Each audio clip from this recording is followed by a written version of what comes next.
Today, I'm gonna talk about the Ghibli movie Porco Rosso.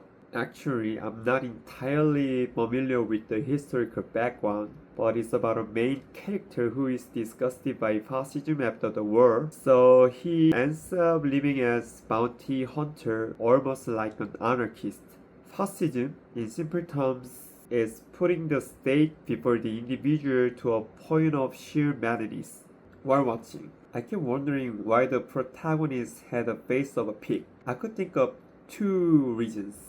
First, as a war veteran who lost his comrade and was the only survivor, he always lethargic and constantly practices self-deprecation out of guilt. I think the pig face is a symbol of that self-loathing. Another reason is that in the movie, Porco also said he'd rather be a pig than a fascist. Even though he lives as a pig due to self-deprecation, he said it's still better than being a fascist, using it as the device to criticize fascism. At the end, it seems like he regained his human form through a kiss from a girl he saved. I think this implies that by saving someone, he finally freed himself from guilt and ended self-deprecation.